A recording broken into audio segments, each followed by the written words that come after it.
अरे नेक बात, आज बड़ी गहरी सोच में गुम हो। अल्लाह खैर करे गांव वालों की और मुझ बेचारे शौहर की। खाला शरीफा ने तंज को नजरअंदाज किया और बोली, मैं जा रही हूँ राजा के पास। उनसे दरखास्त करूंगी कि वो मुझे अपना वजीर बना ले।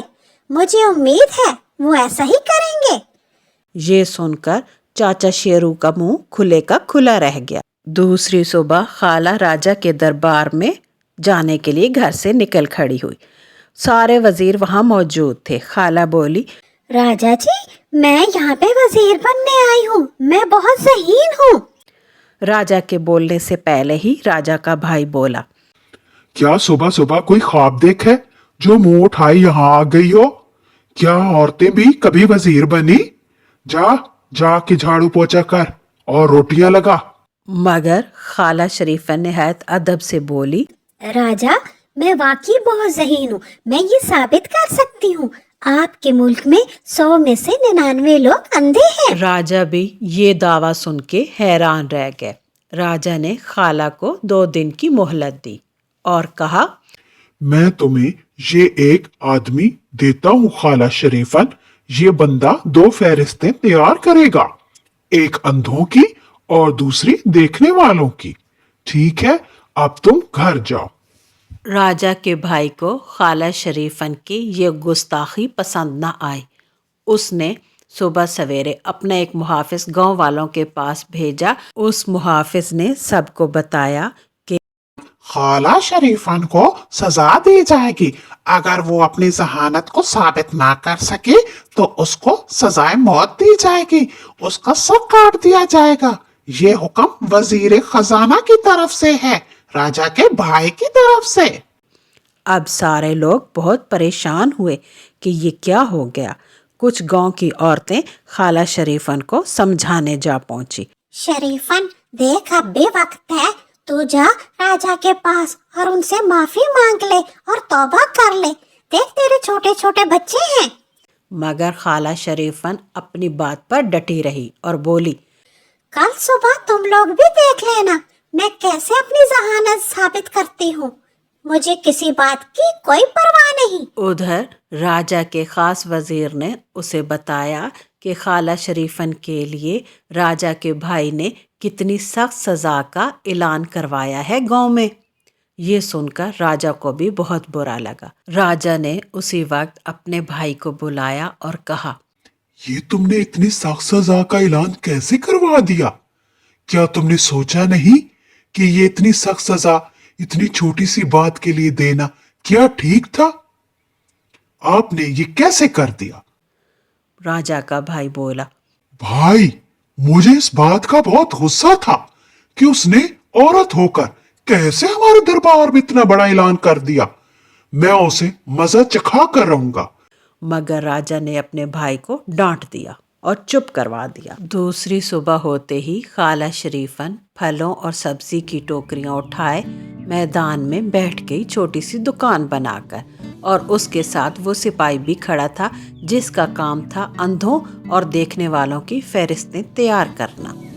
अभी कुछ देर ही बीती थी कि राजा का भाई वहां पहुंच गया और बोला, अरे शरीफन, ये तू क्या बेच रही है? यहाँ क्या कर रही है? फिर क्या था? खाला शरीफन ने सिपाही की तरफ देखा और आहिस्ता से बोली, इसका नाम भी लिख लो अंधों की फहरिस्त में। इसे नजर नहीं आता कि मैं क्या कर रही हूँ। इसी तरह बहुत सारे लोग आए। कोई वजीर आया तो कोई सिपाही। सारे यही पूछते, शरीफन तू क्या कर रही है? शरीफन तू क्या कर रही है?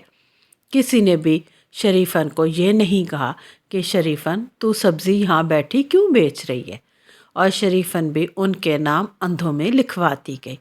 फिर एक बूढ़े बाबा आए। वो बोले, बेटा, ये तुम सब्जी की दुकान क्यों लगाए बैठी हो? क्या घर में कोई मर्द नहीं था जो ये काम कर सकता? खाला शरीफन ने उस बाबा को बिठाया, फल भी दिए और सिपाही को कहा, इनका नाम उस फहरिस्त में लिखो जो देखने वालों की है। ये वाहिद आए हैं सुबह से जिन्होंने कहा कि शरीफन तू सब्जी क्यों बेच रही है। बाकी सारे यही पूछे जा रहे, तुम क्या कर रही हो, तुम क्या कर रही हो, तुम क्या कर रही हो। अंधे कहीं के नहीं तो। अभी ये बातें चल ही रही थी कि राजा खुद पहुंच गया। राजा ने आते ही कहा, अरे शरीफन, ये तू क्या कर रही है? शरीफन ने सिपाही की तरफ देखा और आहिस्ता से बोली, इनका नाम भी लिख लो अंधों की फहरिस्त में। इन्हें भी नजर नहीं आता कि मैं क्या कर रही हूँ। फिर क्या था, सारा दिन बीता और फहरिस्त तैयार थी। खाला शरीफन ने निहायत अदब से राजा को कहा, अगर जान की अमान पाऊं तो कुछ अर्ज करूं। राजा ने भी इस बात पर सर हिला दिया। फिर शरीफन के कहने पर सिपाही ने फहरिस्त पढ़नी शुरू की तो राजा का नाम भी अंधों की फहरिस्त में था। राजा बहुत हैरान था और वहीं दरबार लगा लिया और शरीफन से बोला, शरीफन, ये तूने क्या किया? मेरा नाम अंधों में क्यों लिखा? शरीफन ने कहा, राजा जी, मैं सुबह से बैठी थी, फल सब्जियां उठाए। सारे आते गए, पूछते गए, ये तू क्या कर रही है, ये तू क्या कर रही है। किसी ने नहीं कहा कि शरीफन तू सब्जियां फल क्यों बेच रही हो। बस आप भी आए, आपने भी यही कहा। क्या आपको नजर नहीं आता था राजा जी, जान की अमान पाऊं तो। राजा और सारे लोग शरीफन की जहानत पे हैरान रह गए कि किस तरह शरीफन ने सबको अंधा साबित कर दिया। अब राजा ने शरीफन को वजीर बनाना चाहा तो शरीफन बोली, नहीं राजा जी, अब मुझे वजीर नहीं बनना। मैंने बस ये साबित करना था कि औरत भी ज़हीन हो सकती है और औरत सिर्फ झाड़ू पोछा के लिए पैदा नहीं हुई। और खुशी खुशी शरीफन अपने घर को चल दी।